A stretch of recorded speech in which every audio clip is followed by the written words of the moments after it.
Who's this person?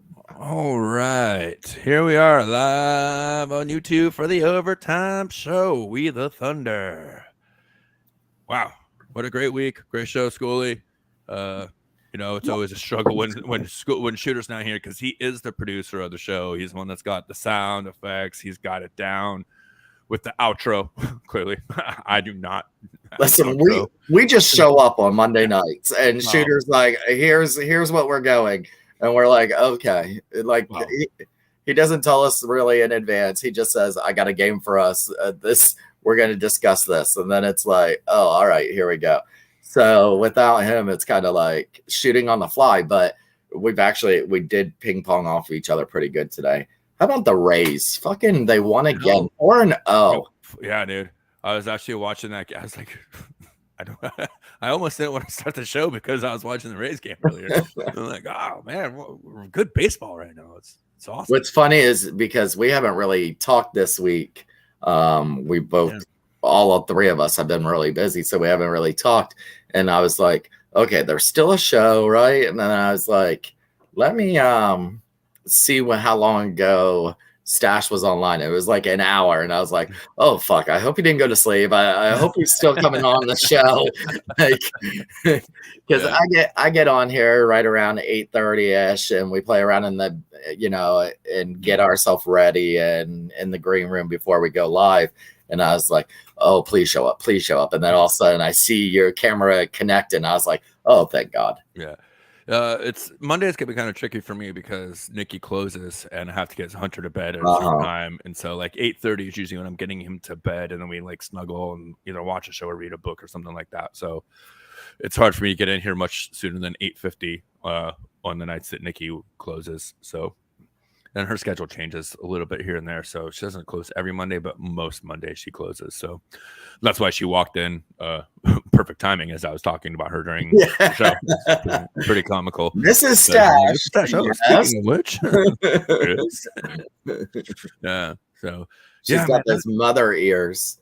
Yeah, she does. Well,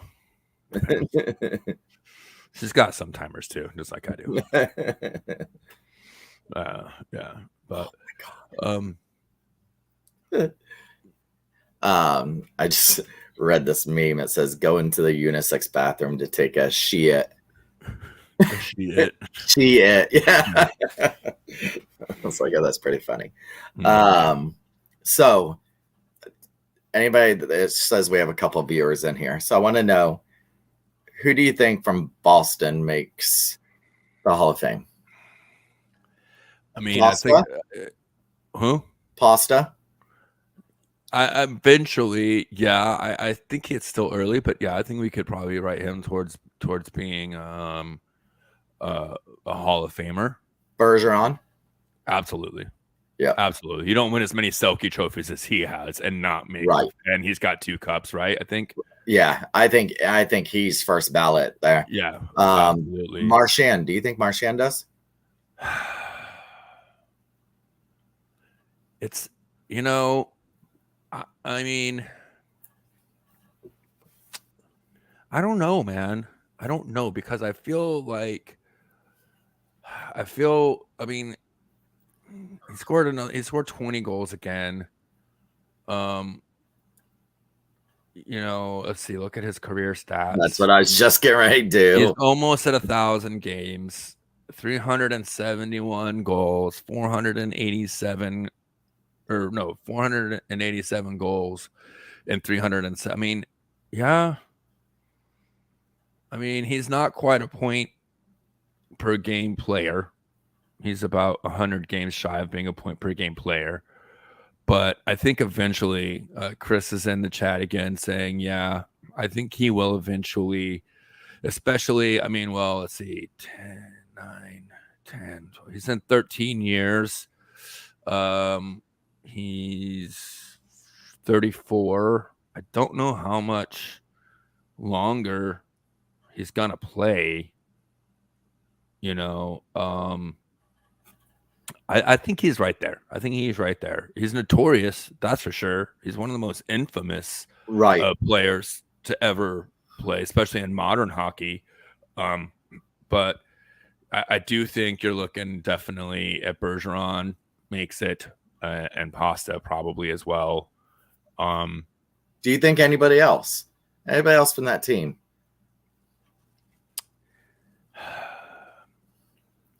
I mean, in the last couple of years, I think Chara makes it. He's a couple sure. removed. And of course, he went to the Islanders, finished his career at the Islanders, but then signed a contract with Boston. I think Chara will make it in, and he'll be known as a Bruins player for that. Yeah. Okay. But I really don't see anybody else in the last couple of years coming out of Boston that's going to end up being in the Hall of Fame. Then I look at Toronto, and I'm like, okay, so you got Tavares. It's like Krejci, but Krejci, I think, is the only other guy that like. And I don't think he gets it. I think he's more of like a Cirelli, where Cirelli's not going to make it either. Yeah. I mean, unless Cirelli, a couple years down the road when Stammer retires, Cirelli gets bumped up to one of those 1-2 lines or something and starts just going ham. I don't think so. I don't see. Yeah, no. That's not his style. No. But yeah. Thornton, but I just don't know if it goes through. Well, he'd go as a Bruin. I don't think so. Bruin, no, that's what I'm saying. I don't think he goes as a Boston player. But yeah. So yeah, we can move on to Toronto. Toronto, you got to say, Tavares, does he make it? I mean, to me, he's really just a name. That's it. He never really panned out to what they thought he was. He never took Islanders really anywhere. He hasn't taken the Leafs anywhere since they lost down on the Stamkos sweepstakes and got Tavares, and they thought he was going to be. So, I don't know if Tavares ends up making it. I think maybe Marner makes it in. He's still 25, so I think, it's a ways out, but I'm still. I mean, he's a little over a point per game player, which I think a lot of time in those. Which one are you talking about? Marner. He's 25. He's at this point, 500 games played, 550 points. So he's over a point per game, and a lot of times that's kind of like that basic standard, right?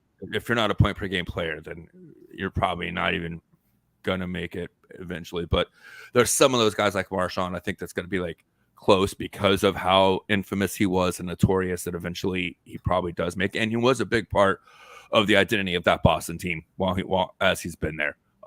Marner, I think he's still young, so he has to continue. Austin Matthews goes in. There's no doubt Austin Matthews. There's no doubt Matthews is a Hall of Famer, especially being an American-born player too. I think that matters a little bit too. There's not that many American-born hockey players that are at his level, so I think that helps him out. But I think it's pretty obvious that he goes. But the crazy thing, he's still only 25 as well. So and he's well over a point per game player at this point, especially with as many goals. 3, he'll probably get to 40. He's at 37 goals right now. So he had 60 last year, but 47 and 41 in the 2 seasons before that. 41 and 52 games the year before that. That was insane. In that shortened season that they had. So, but I do think that, I'm right. I believe he's right. I don't think Matthews retires in Toronto. I do think he's going to go to Arizona. Yeah, I really do. That's where he's from. I think if they have the ability to get a couple of good players between now and then, I think he goes there. They'll have the money, and if they want a stadium, and they bring in a player like Matthews, they'll get a stadium. Yeah. So, I will not be shocked whatsoever, and especially if they don't get out of the first round here in the next 2 seasons and don't make a run at a cup. I think Toronto, they don't get out of the first round. I think Toronto's going to be ready to get rid of him. Yeah, they might trade him even. Yeah, they might be like, you know what? We got to start building up a new future because this ain't working. Okay, so we did the Bruins, we did the Leafs, Rangers. I really don't see anybody. Igor Shesterkin could end up being a Hall of Famer. Right. Way too early to tell. Way too early. Especially for goalies. Especially for a goalie. Do you think Panarin? I don't think it becomes one. I think if Zibanejad keeps playing the way he is, I can see Mika him probably. Adam Fox. I don't know. He has kind of gone up and down. I think he's had that one really like season where they talked about him in the Vezina race, but other than that, I don't even know if he's in the conversation of like consistently in the conversation of top 5 defensemen in the NHL. Not the Vezina. Even the Norris. Oh, the Norris. I'm sorry. Thank you. Well, this week. Kane, but Kane will not go down as a Ranger. Yeah, Kane will go in as a Blackhawk. Right. Absolutely. Just like Taves will. Taves will right. And it looks like Taves is retiring. Yep. It does look like Taves will retire after this season. Yep. He finally came back, but he's been very cryptic, and it sounds like he's retiring. Yeah, he was even talking about with his COVID-related side effects or whatever. It's been very hard for him to get back. And again, I just think Igor Shesterkin, I think it's way too early to tell on a guy like that. Yeah, I mean, last year looked like it's Vasi 2.0. This year, he's looked like he's had some definitely holes in him. So he's going to have to get back to. You don't know how to turn a phrase, Thomas Schooling. Yeah, Igor last year, I think, is what he's going to need to go to be in that hall. And I've been sitting here thinking about this all week, and I was like, I don't want to sound like a homer with the Tampa Bay Lightning, but when we go back to the Tampa Bay Lightning, you're like Hall of Famers. Stamkos, for sure. Yep. Hedman, for sure. Yep.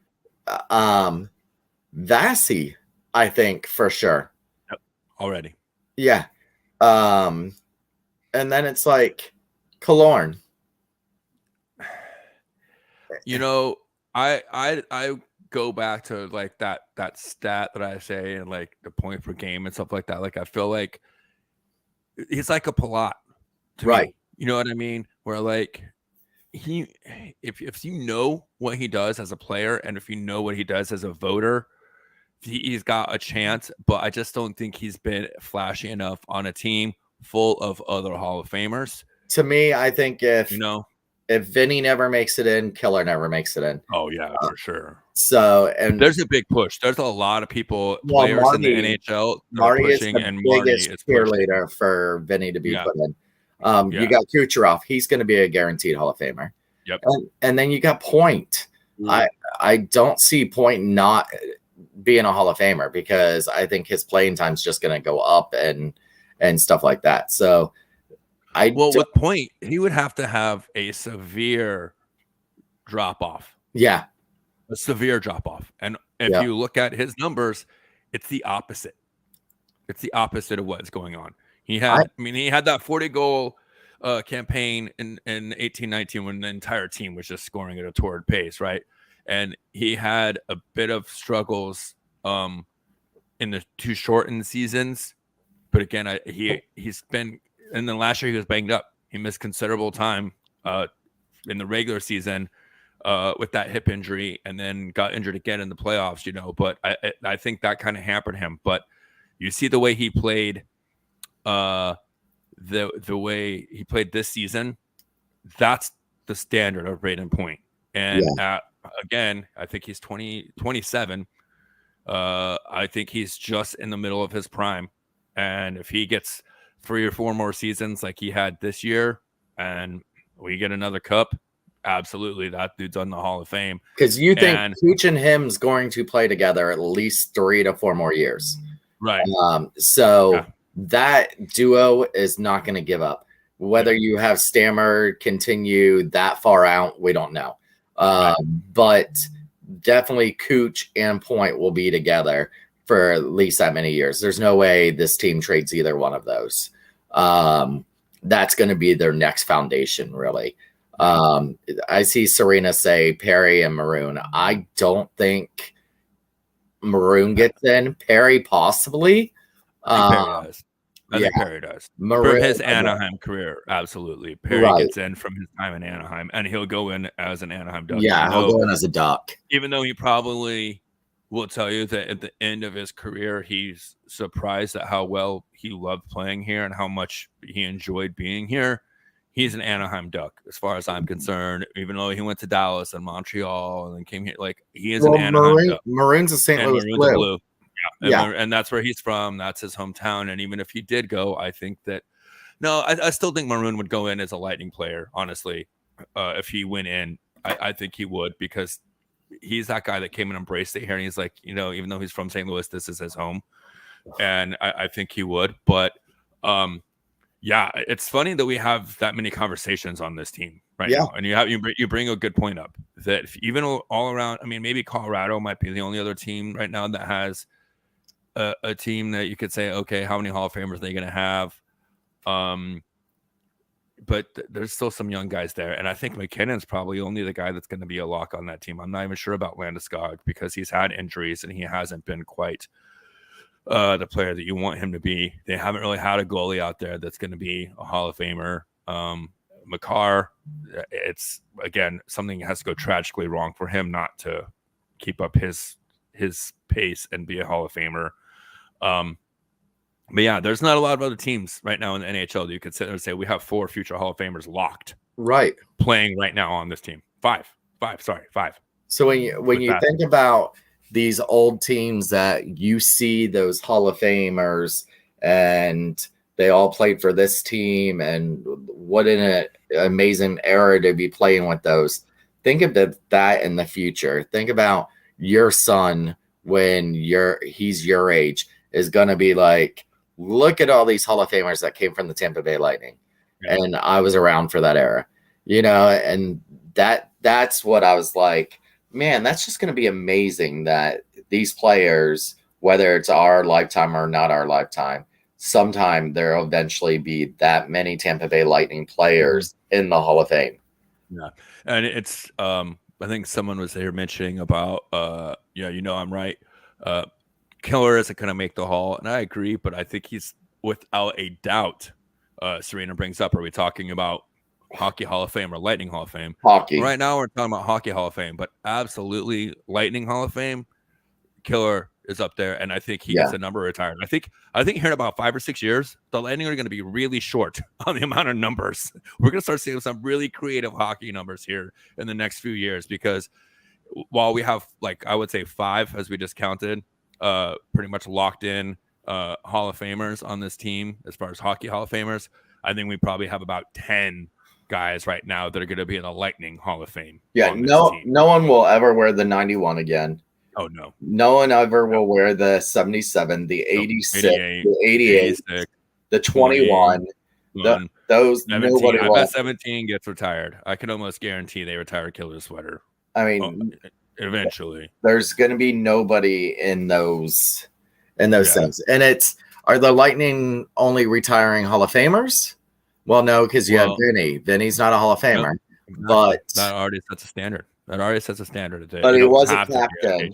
He was a captain, and it was drafted number 1 from us and everything else. But I still think the Killers played more games for the Lightning than Vinny did, right? I believe so. Yeah. So, I mean, you start looking at games played for an organization, that's part of it. You know what I mean? It's not just about how well, but how long. And Killer's a playoff stud for us, and he's had the 2 best seasons of his career the last 2 years. He's only getting better. And even though not everyone recognizes him at the charity events, everyone else around here pretty much understands the contribution he's made to this team. So it's a very good and interesting conversation to sit here and say, hey, well, you can sit here and talk about this team is great and that team is great, and you got McDavid and Draisaitl and Edmonton and blah blah blah. But I don't think anyone would argue if we sat down and said right now, Stamkos, Hedman, Point, Kucherov, Vasilevsky, all 5 will be Hall of Fame. Hall of Famers. Hockey Hall of Famers. Usually we don't play in anything for this after show. It's usually us just fucking bullshitting. But I had been debating this for like the last couple of days, and I was like, I didn't want to bring it on the regular show because this could be, I mean, we're 20 minutes in talking about this. And I was like, this would be a great after show topic to have and it seems like everybody's in here engaging in it, which is great. Yeah. And that's what I wanted. Vinik, Hall of Famer. I do think Vinik will go down as an owner Hall of Famer if he continues to own this team for a long time. Yeah. And Coop's going to go in the Hall of Fame. There's no doubt Coop doesn't get in the Hall of Fame. Yeah, I agree too. I mean, if you look at what's gone just in the first 10 years of his career, and then here's another thing.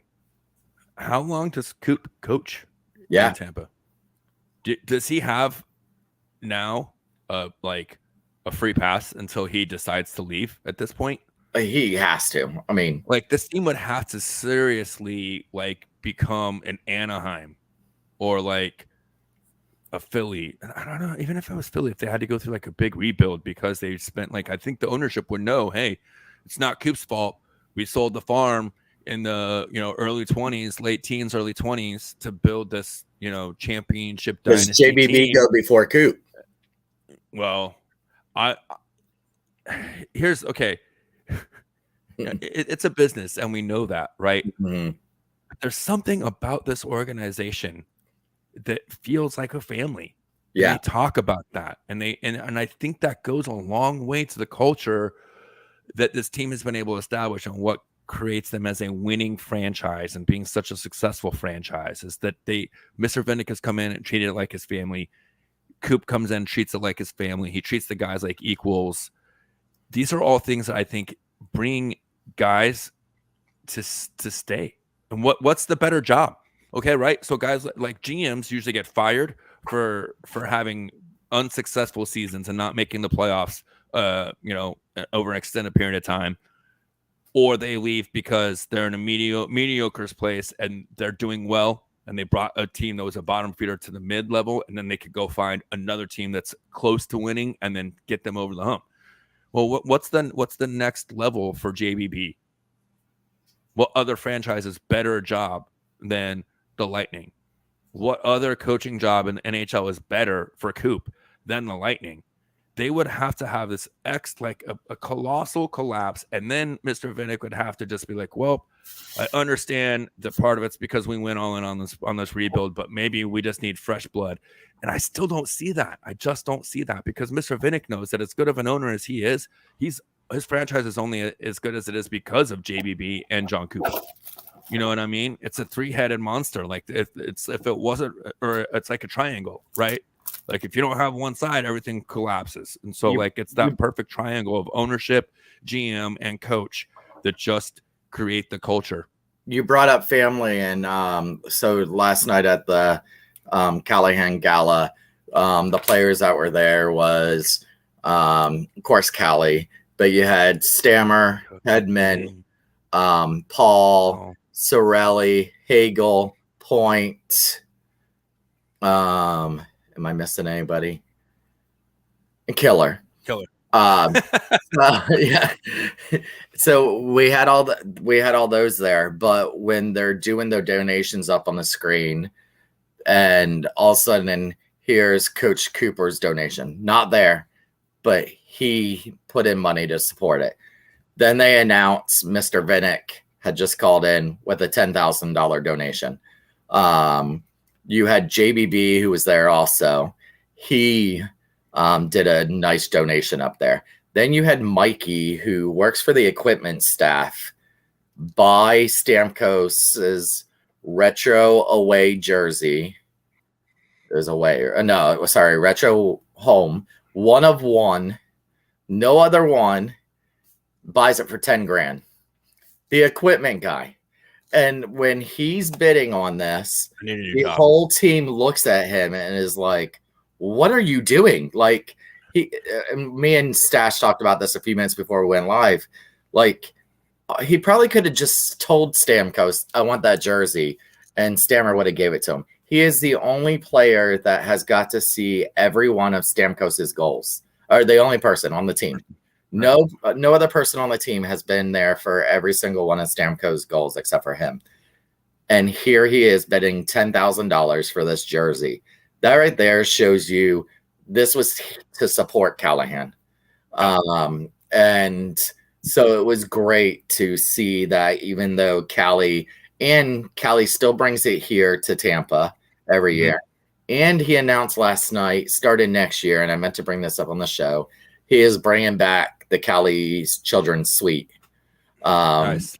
They have talked with the Vinicks, and they will now have the Cali Suite again next year. That's really cool, because he was talking about that on Block Party. If you guys caught that podcast with our boy Greg Wolf and the immortal Braden Coburn, they had Cali on last Monday, and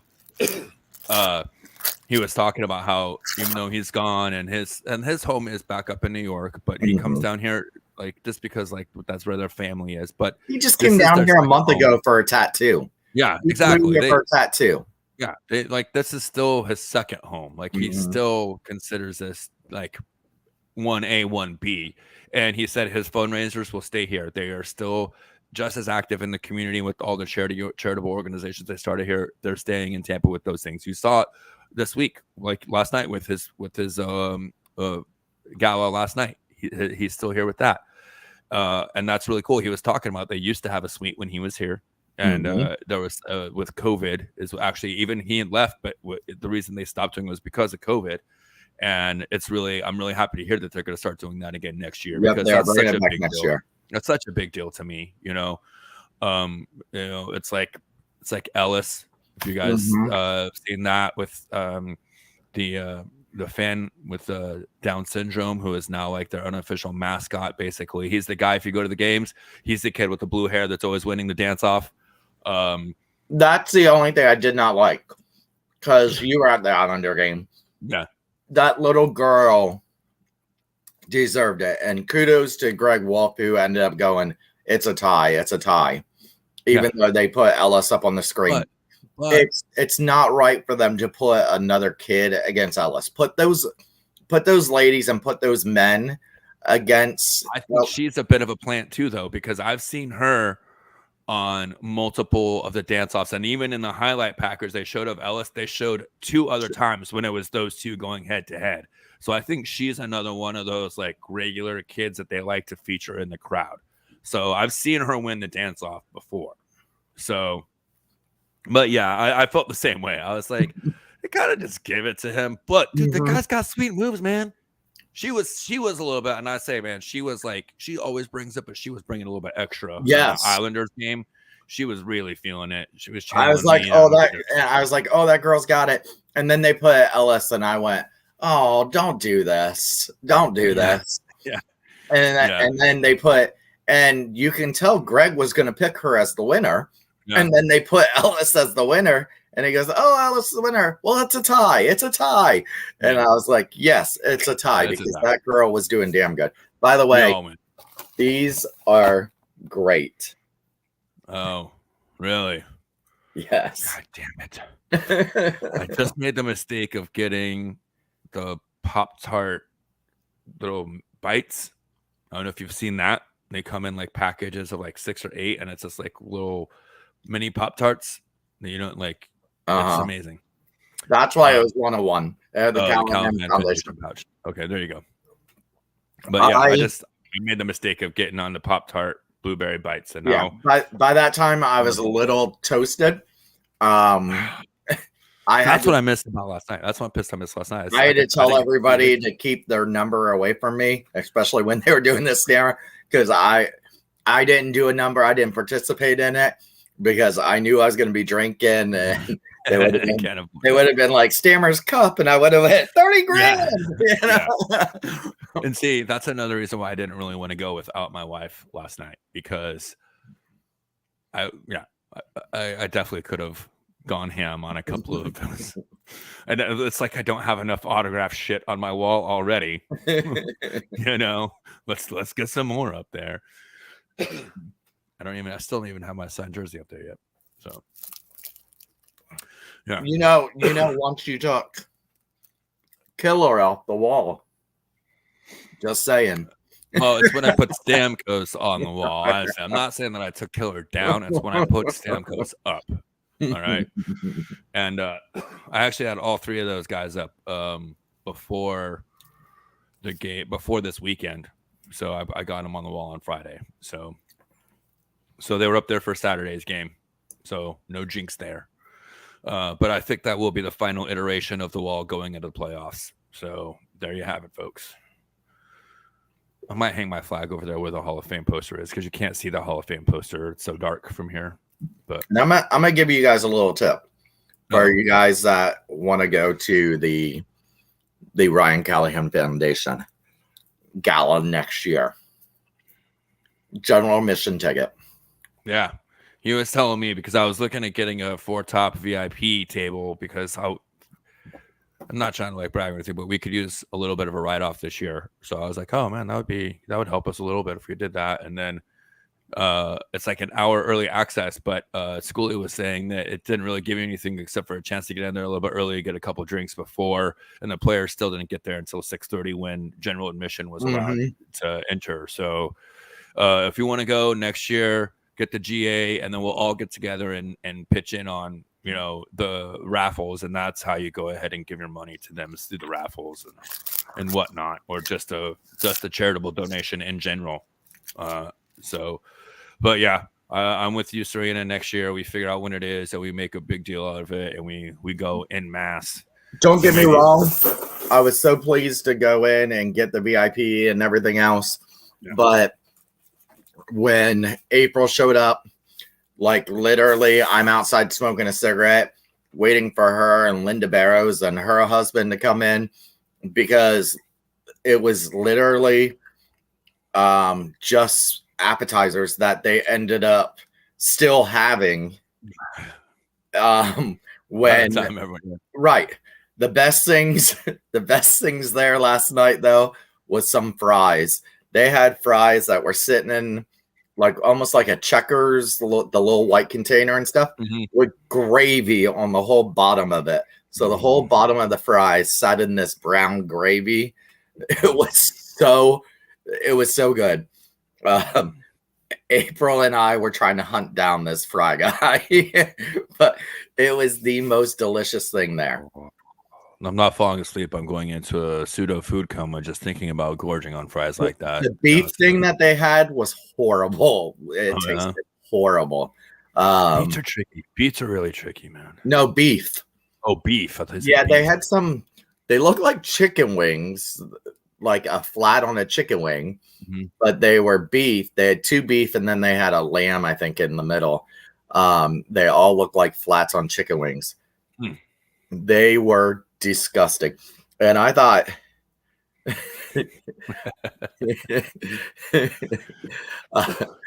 hilarious. But there's stories me and April got that will never be told. We'll see. But these beef things, I tasted them and I was like, okay, maybe it's just because I've been drinking, they're just not that good or anything. And so that I hear April go, these things are horrible. And I went, oh, good. I'm glad I'm not the only one. I was like, they were gross, weren't they? Well, maybe I get my shit together. Maybe I'll just cater the event next year. Oh, yeah. They had a whole bunch of things that I'm like, what the fuck is that? And when you read the description, it's like pizza on a flatbread with meat. And I was like, well, why don't you just say meat flatbread? Pizza. Right. Yeah. Right. Instead of some beef, something. And I'm like, huh? I'll have to ask my buddy. One of my good friends is the general manager of the taco place there in Armature Works. And actually, there's 2 places that are owned by the same company. He runs them both. I'll have to ask him who catered it. My favorite at Armature is the empanada place. Yeah. But it was funny because someone did go up to them and say, is there somewhere else to get some food? Wow. They were like, yeah, you could go into Armature. There's lots of food there. I mean, they had hummus, and I'm not a hummus person, but the hummus was really good. They had some mahi fish spread that I'm not a fish person, but it was actually good with some pita chips with it, and some vegetables dipped in it. It was actually pretty good. But there's just things that I'm like, don't know what the hell that is. So no. Right. So, well, like I said, next year we're going to have to make it a big deal of it and make sure everybody knows about it. So and they sold out. Did they? Yeah, they ended up selling out. April, I know I don't know how much of a delay this is, but April, how many people do you think were there? A lot of people's asked me that. Like, I want to say it was probably about 250, maybe 200. But it was cool when you walked in. They had a lady playing a violin, real good at it, and she was playing all. Thunderstruck on a loop, obviously. No, she was playing like songs that are on the radio right now. And then they had a lady on a hula hoop hanging from the thing, doing twist and everything, and she was really good. And then they had outside, they had free cigars. So if you're a cigar smoker, they were hand wrapping them right there, and they lit them. They lit them for you, and you walked around and smoked your cigar. Nice. And then they had a palm reader there, a fortune teller. Then they had henna tattoos. So that they had that. So that was real cool. I mean, it looked awesome. And then after the auction, they actually had a band come up and sing, and they were damn good. And they were singing all kinds from like the 70s all the way to today. I feel like I knew who that band is. I saw somebody mention they're like a pretty big local band, I think, if I remember. Oh, correctly. Really? I think so. It was funny. The one lady was singing Gloria Estefan, and she did that real good. And then she went into, who was she singing after that? She was like Whitney Houston or Beyonce or something like that. And I was at the bartender. It just happened to be a black lady bartender. And I looked at her and I went, she should not be singing that. And she goes, she should have stuck with Gloria. And I was like, yeah. I was like, maybe do some Adele or something like that. She sounded great when she was Gloria Estefan. She is not doing so good right now. Beef, chicken, and lamb, basmati rice, a bunch of hummus, and French fries. Yeah. How many people you think? They were so bad. Beyond the French fries, it was definitely bougie food. See, she's a little bit behind us, so she'll tell us a count here in a few minutes. Because there was quite a bit of people standing, and that's what the VIP really gets you, is you got a table. But there was quite a bit of standing. They had Callie and his wife, Hetty and his wife, and I think Paul and someone else was at a table together. Then Stammer and his wife and everybody were sitting on a couch up front. Killer was sitting on the couch. So they had a whole little area for the Bolt section. And then JBB is standing at a table with all the equipment people behind us. Like, not even sitting down, not even nothing. They're just standing at a table, and it's the whole. And I was like, how cool is that the general manager of the Tampa Bay Lightning is sitting back here in the very back? Like, you couldn't get any other table in the back as far as he was. Mm-hmm. And he's sitting there with the staff, the equipment people. Yeah. Or we didn't know how to eat it. Yeah, there was things. It was like, I don't know how you're supposed to eat that. So no, I ain't taking it. Like I took this one thing that had like, they love things on little pita chips. I don't know why, but a lot of their stuff. And it's supposed to be an amuse bouche, which means one bite. So we put it on a pita chip, and it makes it easy to just one. They had some lettuce thing, and I was like, how do you eat this? So I was using the pita chip as a shovel. And then I didn't know what to do with, I found no garbage cans. So I didn't know what to do with my thing. And my friend Ellen was like, give it to me. And I handed it to her. And the next guy that came by with the tray, she goes, here you go. And she goes, you just give it to them. And I'm like, oh, I don't do Bucci. I don't know. So she says 200 to 300. She thinks cool. so. Yeah, it wasn't that. It's interesting. It sold out because I mean I was looking on Friday, and it was like even Saturday I looked or Friday. I don't know about Saturday, but Friday I could have got a VIP table even on Friday. Yeah, Saturday they were sold out. Yeah. So. Because my friend went to go buy it Saturday and it was sold out. So, well, hey man, I'm gonna get out of here. Me too. Worn out. My anxiety medicine, I upped it lately, and it makes me really tired. So, yeah, good show, man. Thank you everybody for hanging out with us in the Overtime Lounge. Looking forward to this last 5 games, last 2 weeks, running into the playoffs. Can't